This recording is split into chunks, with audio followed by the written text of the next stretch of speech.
নিজের বোনের জন্য যেমন ছেলে চাও, অন্য কারোর বোনের জন্য তুমিও তেমন হয়ে যাও। জীবনের প্রতিটা পা খুব সাবধানে ফেলো, কারণ বহু মানুষ অপেক্ষা করে আছে শুধু তোমার একটা ভুল ধরার জন্য। যদি তুমি গরিব হও, তাহলে তোমার নিজের আত্মীয়রাও তোমাকে এড়িয়ে যাবে, আর যদি ধনী হও, তাহলে তোমার দূর সম্পর্কের আত্মীয়রাও রোজ তোমার খোঁজ নেবে। মানুষ কতক্ষণ তোমাকে ভালো বলবে জানো? যতক্ষণ তুমি তাদের অন্যায়গুলো মুখ বুজে সহ্য করবে। খুব ভালো লাগে যখন কেউ একজন শুধুমাত্র আমার মুখের হাসির জন্য কিছু করে। খুব আপন লাগে যখন কেউ একজন আমার ছোট ছোট ইচ্ছেগুলোর দাম দেয়, সামান্য খুঁটিনাটি কথাও মনে রাখে।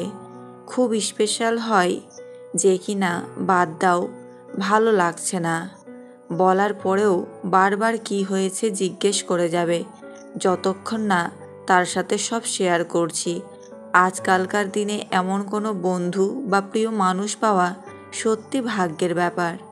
পরিবারের অন্য মানুষগুলো যেমনই হোক না কেন, স্বামী ঠিক থাকলে মেয়েরা নুন ভাতেও হ্যাপি।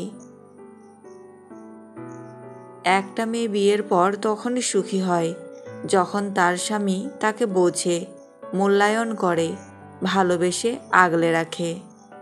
যে থাকতে চায় তাকে মন থেকে মেনে নিও, আর যে যেতে চায় তাকে কষ্ট হলেও যেতে দিও। মুখ বন্ধ রেখেছি, চোখ নয়, তাই নিজেকে বেশি বুদ্ধিমান ভাবা ঠিক নয়। সত্যিকারের ভালোবাসার মানুষগুলো খুব বড় রকমের বেহায়া হয়, শত অবহেলা আর লাঞ্ছনা পেয়েও কাছেই পড়ে থাকে। সেই সময়টা তেমন কঠিন নয় যখন চোখ দিয়ে জল পড়ে, কিন্তু ওই সময়টা খুব কঠিন যখন চোখের জল লুকিয়ে হাসতে হয়। আজ হয়তো সময়টা খারাপ, তবে সারা জীবন থাকবে না, কিন্তু আজ যাদের চিনে নিলাম তাদের সারা জীবন মনে থাকবে। কাউকে উড়তে দেখলে তার ডানা কাটার চিন্তা বাদ দিয়ে নিজেও উড়তে শেখো। জিনিসপত্রের দাম যতই বেড়ে যাক, এই তিনটি মানুষের কাছে এর কোনো ফরক পড়ে না। 1. যে বাবার হোটেলে খায়। 2. যে অসৎ পথে টাকা ইনকাম করে। 3. যে চেয়ে খায়। স্ত্রীকে তখনই সন্দেহ করুন যদি মিলনের সময় একটি কথা বারবার বলে, আর তা হলো অন্য কোনো পুরুষের নাম বারবার বলতে থাকা।